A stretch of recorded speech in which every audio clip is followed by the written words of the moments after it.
36 दिनों तक चले छात्रों के आंदोलन के तहत शिक्षा विभाग में एक बड़ा परिवर्तन देखने को मिल रहा है, जहां धर्मेंद्र प्रधान ने अपनी इस्तीफा दिया और नए शिक्षा मंत्री के तौर पर प्रहलाद जोशी ने कमान संभाली है। अब उनके सामने जहां लगातार छात्र उम्मीद लगाकर बैठे हैं कि इस बार शिक्षा विभाग में बेहतर सुधार आएंगे, वहीं दूसरी तरफ लगातार तमाम चुनौतियां भी उनके सामने हैं। 30 दिनों तक चले छात्र आंदोलन के बाद केंद्र सरकार ने बड़ा फैसला लेते हुए शिक्षा मंत्रालय की कमान बदल दी है। धर्मेंद्र प्रधान के इस्तीफे के बाद वरिष्ठ बीजेपी नेता और केंद्रीय मंत्री प्रहलाद जोशी ने नए शिक्षा मंत्री के तौर पर कार्यभार संभाल लिया है। पदभार ग्रहण करने के बाद उन्होंने मंत्रालय के अधिकारियों के साथ पहली समीक्षा बैठक भी की। प्रहलाद जोशी फिलहाल नवीन और नवीकरणीय ऊर्जा मंत्रालय की जिम्मेदारी भी संभाल रहे हैं। अब शिक्षा मंत्रालय का अतिरिक्त दायित्व भी उनके पास रहेगा। बीजेपी के अनुभवी नेताओं में गिने जाने वाले प्रहलाद जोशी लंबे समय तक राष्ट्रीय स्वयंसेवक संघ से जुड़े रहे हैं। उन्होंने कर्नाटक के धारवाड़ से अपनी राजनीतिक यात्रा शुरू की और 2004 में पहली बार लोकसभा पहुंचे। इसके बाद लगातार 5 बार सांसद चुने गए जोशी 2012 में कर्नाटक बीजेपी के प्रदेश अध्यक्ष भी रह चुके हैं। वहीं मोदी सरकार में उन्होंने संसदीय कार्य, कोयला खनन, उपभोक्ता मामले, खाद्य एवं सार्वजनिक वितरण जैसे अहम मंत्रालयों की जिम्मेदारी भी संभाली है। अब शिक्षा मंत्री के तौर पर उनके सामने बड़ी चुनौती छात्रों का भरोसा बहाल करना होगी।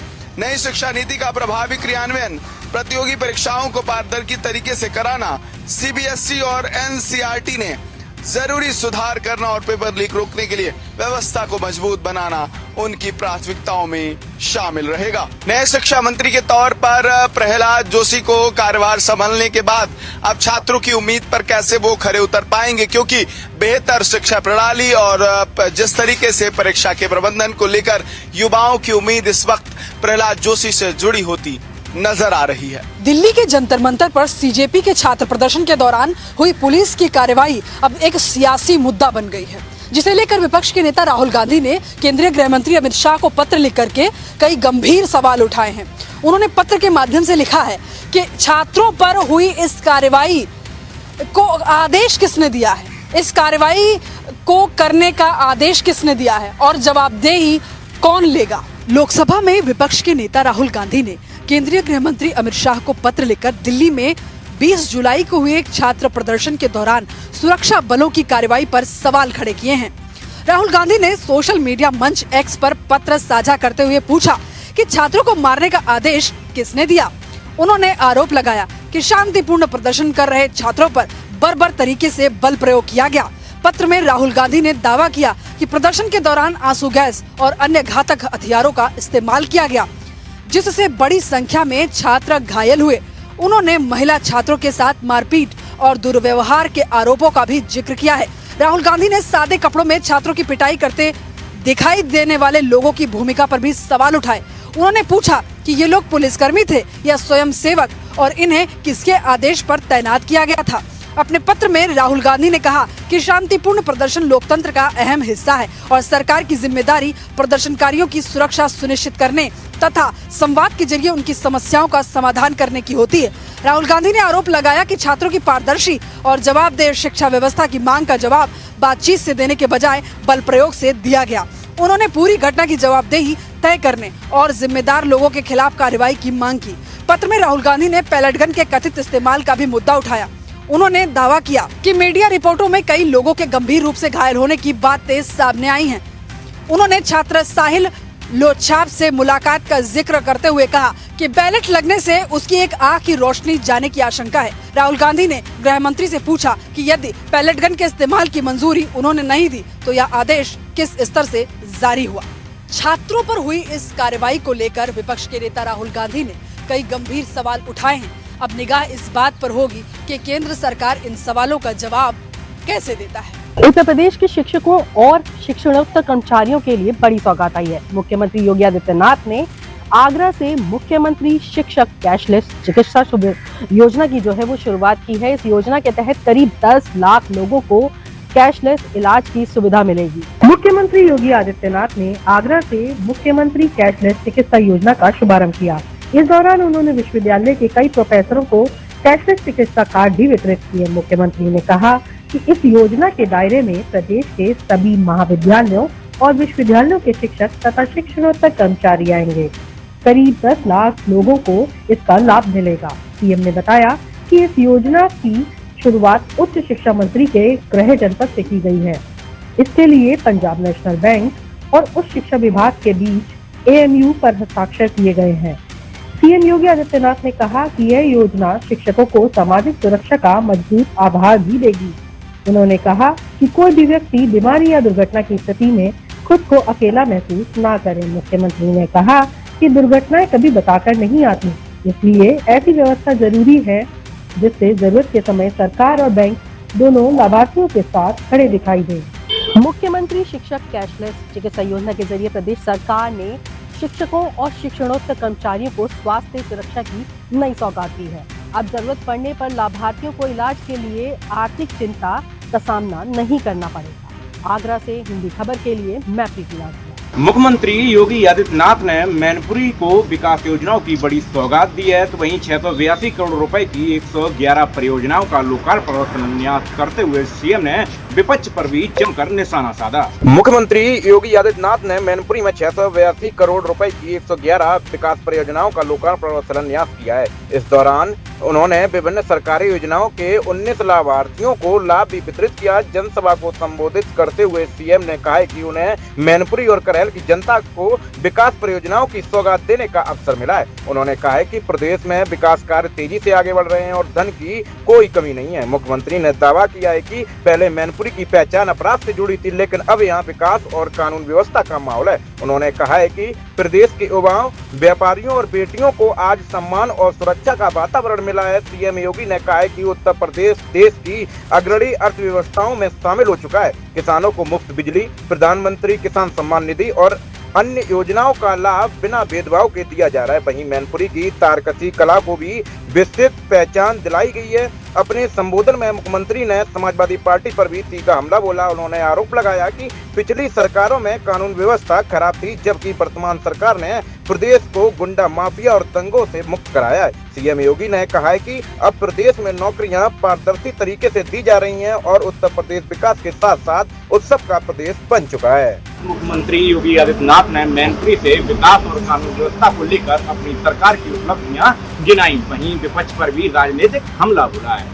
2027 विधानसभा चुनावों के लिए उत्तर प्रदेश में अब बड़े स्तर पर गठबंधन को लेकर चर्चाएं तेज हो गई हैं।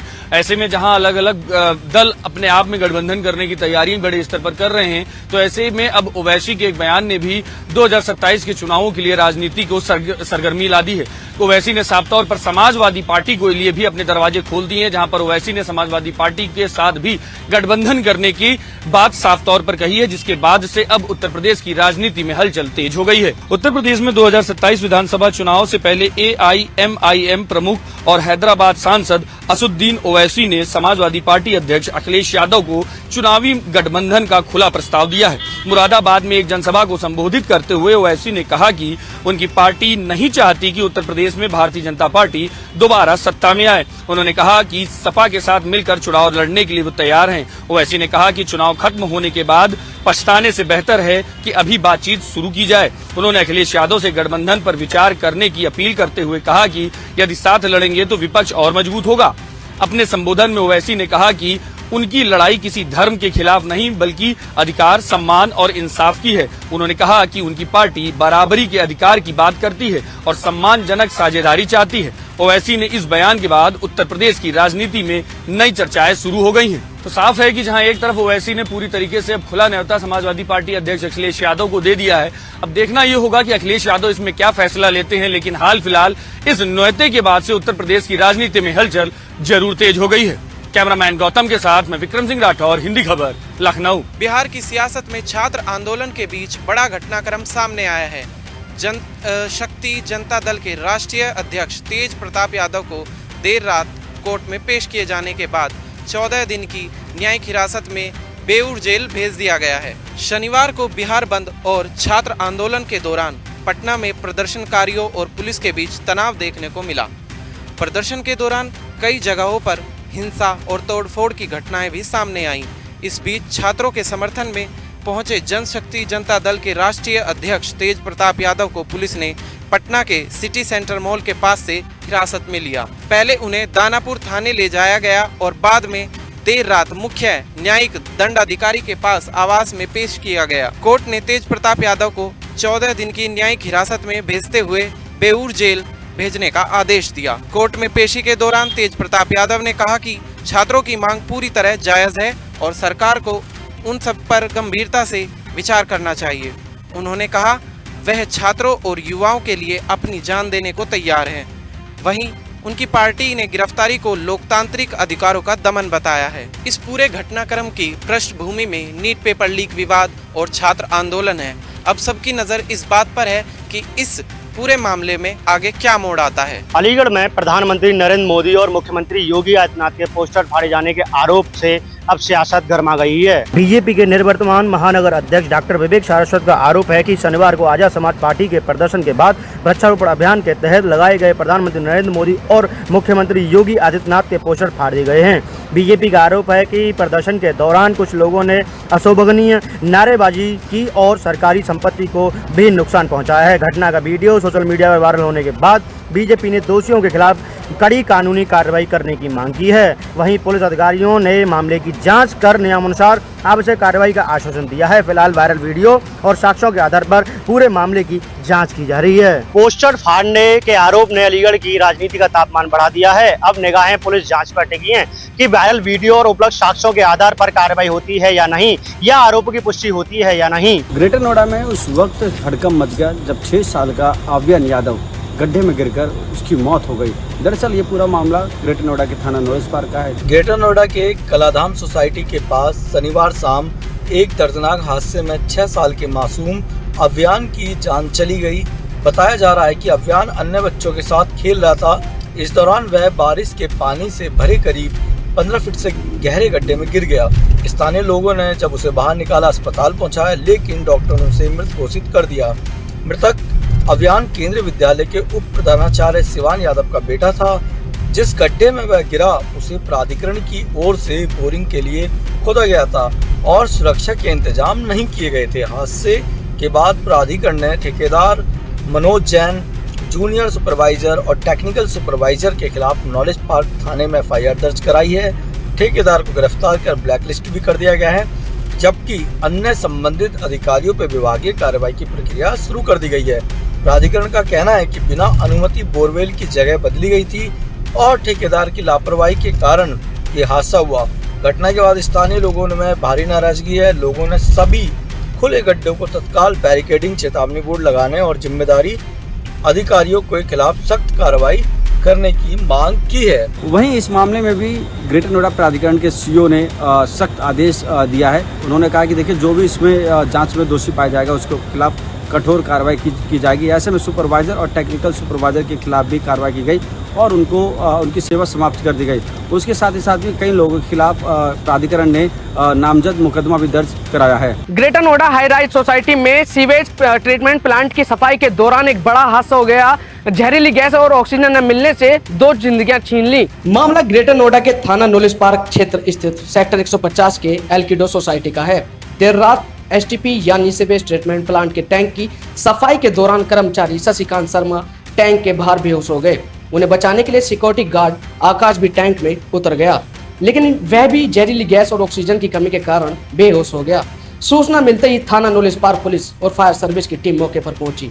रेस्क्यू ऑपरेशन चलाकर दोनों की टैंक से बाहर निकाला गया और अस्पताल पहुंचाया गया, जहां इलाज के दौरान डॉक्टरों ने दोनों को मृत घोषित कर दिया। पुलिस ने दोनों शवों को पोस्टमार्टम के लिए भेज दिया है और इस मामले की जांच शुरू कर दी है। शुरुआती जांच में दम घुटने की आशंका जताई जा रही है। अब यह भी जांच की जा रही है कि STP टैंक की सफाई के दौरान निर्धारित सुरक्षा उपकरण, गैस जांच और अन्य सुरक्षा प्रोटोकॉल का पालन किया गया था या नहीं। अब जांच ये तय करेगी कि महज हादसा था या सुरक्षा मानकों की लापरवाही, क्योंकि 2 परिवारों ने अपनों को खो दिया है। कई बड़े सवाल खड़े होते साफ तौर पर दिख रहे हैं। बागपत पुलिस और मेरठ STF की संयुक्त कार्रवाई में मुठभेड़ के दौरान 50,000 का इनामी विपुल उर्फ खूनी ढेर हो गया। पुलिस अधिकारियों का दावा है कि इसके खिलाफ लूट, हत्या, डकैती, गैंगस्टर एक्ट जैसे 38 से अधिक आपराधिक मामले दर्ज थे। बता दें कि बागपत के सिंघावली अहीर थाना क्षेत्र में पुलिस और मेरठ एसटीएफ की संयुक्त कार्रवाई के दौरान 50,000 रुपए का इनामी बदमाश विपुल उर्फ खूनी मुठभेड़ में मारा गया। पुलिस के अनुसार विपुल शामली के कांदला थाना क्षेत्र के भबीसा गांव का निवासी था और कुख्यात सुशील मूछ गैंग का सक्रिय सदस्य व शार्प शूटर माना जाता था। एसपी सूरज कुमार राय ने बताया कि आरोपी पर हत्या, लूट, डकैती, गैंगस्टर एक्ट समेत 38 से अधिक आपराधिक मामले दर्ज थे।